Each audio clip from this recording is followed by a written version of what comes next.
أهلا بيكم، يا رب تكونوا بخير. النهاردة هنعمل مع بعض الكحك الناعم الصح بالمقادير المظبوطة. كحك ناعم وبيدوب في البق من أول قطمة، يعني كل التفاصيل اللي عايزين تعرفوها علشان يطلع معاكوا كحك صح مظبوط ولا غلطة هتلاقوها في الفيديو ده.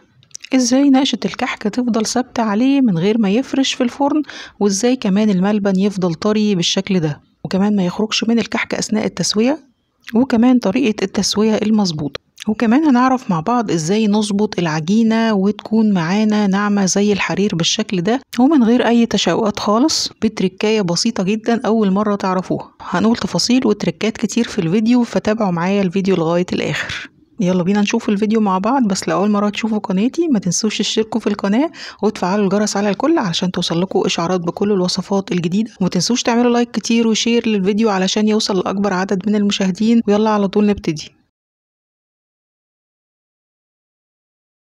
هنحتاج كيلو من الدقيق، ويفضل ان هو يكون دقيق خاص بالكيك والبسكوت او الكحك والبسكوت علشان تاخدوا افضل نتيجة، او الدقيق الفاخر زي مثلا دقيق الضحى، يعني دقيق يكون نسبة البروتين فيه او الجلوتين فيه قليلة علشان ما يعملش عرق وينشف معاكم الكحك طبعا. وكيلو الدقيق بيبقى 8 كوبايات من الاكواب المعيارية. حابة اقول لكم معلومة مهمة، لما بدخل كيلو الدقيق وبوزنه على الميزان بلاقيه ناقص شوية صغيرين، فلازم بكمله علشان يطلع المقدار معايا مظبوط. بعد ما نخلت كيلو الدقيق ضفت عليه معلقتين كبار من السمسم المحمص، معلقة صغيرة من بهارات الكحك أو ريحة الكحك، ونص معلقة صغيرة مش مليانة من البيكنج باودر وزنها كان 4 جرام. أضيف كمان حوالي ربع معلقة صغيرة من الملح، وهقلب المكونات الجافة دي كويس قوي مع بعض. وأفضل حاجة نستخدم الميزان في المقادير كلها علشان تبقى المقادير معاكم مظبوطة، وما تزودوش البيكنج باودر عن كده علشان الكحك ما يفرش ويفضل النقشة بتاعته ثابتة معاكم. نيجي بقى لمقدار السمنة. أنا استخدمت 550 جرام من السمنة اللي هما تقريبا 2.5 كوبايات من الأكواب المعيارية، واستخدمت السمنة البلدي البقري. تقدروا تستخدموا السمنة البلدي الجاموسي، أو لو حابين تخلطوا ما بين النباتي والحيواني يعني زي ما انتوا حابين، بس طبعا أفضل طعم للكحك هي السمنة البلدي. أخدت السمنة وهاخدها دلوقتي على النار علشان عايزة أسيحها، وأنا بسيح السمنة بس مش بسخنها ولا بقدحها ولا أي حاجة. وعلى بال ما السمنة تسخن هنبتدي نحضر الخميرة. هحتاج 100 جرام من المية و100 جرام من الحليب. تقدروا تستخدموا المقدار كله حليب او المقدار كله من المية زي ما انتوا حابين. الفرق الوحيد ان احنا لو عايزين الكحك يقعد معانا فترة يبقى نستخدم المية، لكن لو هناكله على طول ممكن نستخدم الحليب، وده علشان طعمه ما يغيرش. انا هنا هستخدم الحليب والمية مع بعض. هحط عليهم دلوقتي معلقة كبيرة مش مليانة من الخميرة كان وزنها 8 جرام، معلقتين كبار من السكر البودر 20 جرام، وهقلب الخميرة كويس جدا مع السكر والحليب الدافي. طبعا الحليب والمية كانوا دافيين. هغطيهم دلوقتي واحطهم على جنب علشان الخميرة تنشط وتتفاعل، ونرجع تاني للسمنة. انا سيحت السمنة بس زي ما انتوا شايفين، مش عايزاها تسخن ومش عايزاها تغلي، وده لسببين. اولا ده بيخلي ريحة السمنة باينة جدا في الكحك، حتى لو قعد معاكوا زي ما يقعد هتلاقوا ريحة السمنة باينة فيه جدا. تفتحوا علبة الكحك كده تشموا ريحة السمنة على طول. تاني سبب ده بيخلي الكحك يكون خفيف كده ومش حامي زي ما بنعمله بالسمنة المقدوحة. السمنة كانت دافية وضفتها على الدقيق وبقية المكونات اللي ضفناها معاه، ونبتدي نقلب كده كل المكونات مع بعض. يعني انا عايزة الدقيق كله يتغلف بالسمنة. لو حابين تقلبوا بالسباتولا او تقلبوا بايديكم مفيش اي مشكله. السمنه كده كده مش سخنه، هي بس دافيه، لكن انا حابه اخلط المكونات كلها الاول مع بعض، وبعد كده نبتدي بقى نبس العجينه بايدينا كويس. هنبتدي بقى دلوقتي نقلب ونبس العجينه بايدينا كويس جدا. شايفين بقى الدقيق الناشف ده؟ انا عايزه اخلط كل الدقيق الناشف ده الاول مع السمنه، وبعد كده ابتدي ابسهم مع بعض. بنبس بقى العجينة بالطريقة طبعا اللي انتوا كلكم عارفينها. الخطوة دي مهمة جدا، لازم نديها حقها علشان الكحكاية تطلع ناعمة معاكم ومش بتشقق خالص. ونقلب كده كويس جدا من قاع البولة علشان ما يبقاش فيه اي شوية من الدقيق ناشفين. لازم نغلف كل الدقيق اللي عندنا بالسمنة كويس جدا.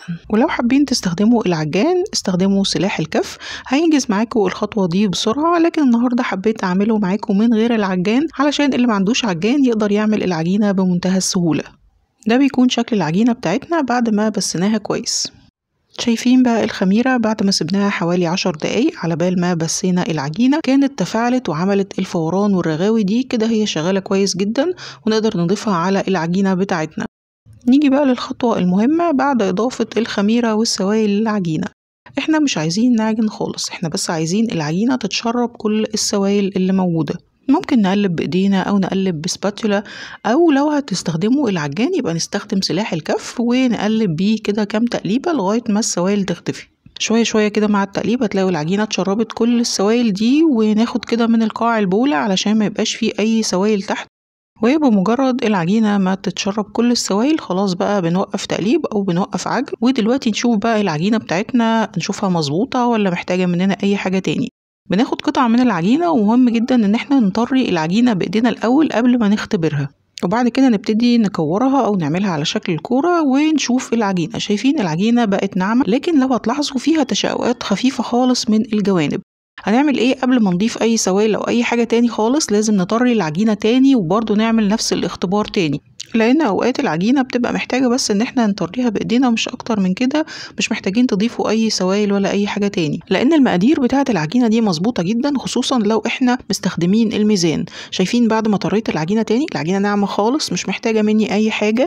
شايفين يعني لو كنا ضفنا سوائل كنا هننشف الكحك، لكن لازم نعمل الاختبار ده ممكن مرة واثنين وثلاثة قبل ما نضيف اي سوائل. لو عملتوا الاختبار ده ولقيتوا العجينة فيها تشوقات ممكن تضيفوا بس معلقة من المية او الحليب، مش اكتر من كده، لان كل ما نزود سوائل على المقدار اللي احنا عاملينه هيخلي الكحك ينشف معاكم. غطيت بقى العجينة وحطها في التلاجة. لازم ما نشتغلش في العجينة خالص بعد ما نخلصها، لازم نحط العجينة في التلاجة مش اقل من ساعة او ساعتين كمان لو تقدروا. وهقول لكم انا ليه بعمل الخطوه دي واحنا شغالين. نيجي بقى لحشوه الملبن. انا جبت نص كيلو من الملبن، والملبن لما نشتريه لازم يكون اصلا طري ولونه فاتح، لو لونه غامق هيبقى مستوي زياده عن اللزوم وهينشف معاكم في الكحك طبعا مع التسويه. وافضل نوع واللي كل المحلات بتشتغل بيه هو تاج الملوك، اسالوا عليه عند العطار او عند اي حد بيبيع خامات الحلويات. بضيف على الملبن معلقه كبيره مليانه من السمنه، والافضل ان هي تكون سمنه بلدي بتديه طعم حلو جدا. معلقة كبيرة من السمسم المحمص، وابتدي أعجن كده الملبن كويس قوي مع السمنة. السمنة بتخلي الملبن يفضل طري معاكم حتى بعد الخبز، وكمان بتسهل عليكم التشكيل من غير ما يلزق في ايدينا. شكلت بقى الكرات بتاعة الملبن، كل كورة كانت بالظبط 7 جرام، يعني تقدروا تعملوها من 5 ل 10 جرام أقصى حاجة.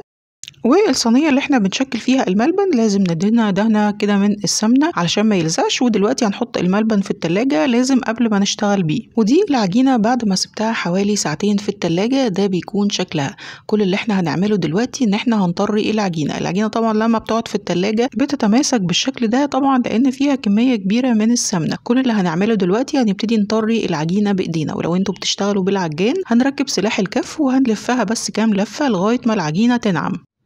شايفين انا مش بعجنها خالص، انا بس بطري العجينه بايديا. طب ايه فايده الخطوه دي؟ اولا بتفرق جدا في قوام العجينه. هتلاحظوا العجينه لونها فتح شويه، بتبقى العجينه ناعمه، بتديكوا كحكايه ناعمه ما فيهاش اي تشققات. ثانيا هتقدروا تشكلوها بمنتهى السهوله من غير ما تلزق معاكوا في المنقاش او في القالب او حتى في البصامه، والنقشه بتاعه الكحك هتفضل ثابته. شايفين العجينه بعد ما اخدت منها جزء وطريتها بايديا بتبقى ناعمه معاكوا زي الحرير. كمان الخطوة دي هتخلي العجينة ما تخمرش في ايديكوا وانتوا بتشتغلوا فيها. طبعا انتوا عارفين مهم جدا ان عجينة الكحكة ما تخمرش خالص، وده علشان النقشة بتاعته تفضل ثابتة وما يفرش اثناء التسوية. عملت كرات من العجينة على قد بس الصينية اللي انا هشكلها، لان انا هشكل وادخل الفرن على طول. وزن الكورة كان 20 جرام بالظبط. وكل قطعة من العجينة قبل ما احشيها لازم اطريها تاني بايديا وابتدي افتحها واحشيها واقفل عليها كويس وابتدي اكورها تاني واشكلها بالشكل اللي انا عاوزاه، يعني سواء هشتغل بالبصامة او بالمنقاش او بالقالب لو حابين. هتلاقوا العجينة سهلة جدا معاكم في الشغل، مش بتتقطع ومش بتشقق ومش بتمسك في القالب او المنقاش. اهم حاجة تاخدوا بالكم منها وانتوا شغالين ان العجينة لازم تفضل ساقعة معاكم. بقية العجينة بشيلها في التلاجة على بال ما اخلص الصاج اللي انا بعمله واخبزه اكون شكلت واحد تاني. المهم ان احنا مش عايزين العجينة تخمر خالص قبل او بعد التشكيل. وحاولوا تخلوا ايديكوا سريعة شوية في التشكيل علشان الكحك ما يخمرش معاكم. ولو انتوا يعني ايديكوا بطيئة شوية تقدروا تعملوا صواني صغيرة وتشكلوها وتحطوها في الفرن على طول. ومن الحاجات المهمة كمان اننا نخلي دايما الملبن يكون ساقع، ده هيخلي الملبن جوه الكحكاية لما نيجي نخبزه ما تلحقش ان هي تسخن وتفور وتطلع من الكحكاية. كمان هيخلي الملبن يفضل طري معاكو بعد الخبز.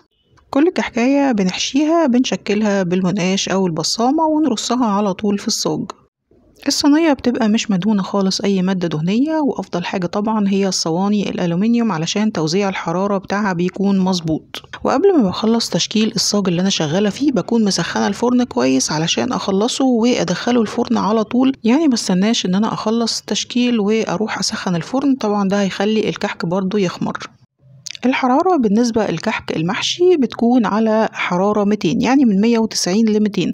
بياخد حرارة عالية وقت قليل في الفرن، يعني بالكتير قوي ربع ساعة علشان الملبن ما يلحقش ان هو يسخن ويفور ويخرج من الكحك.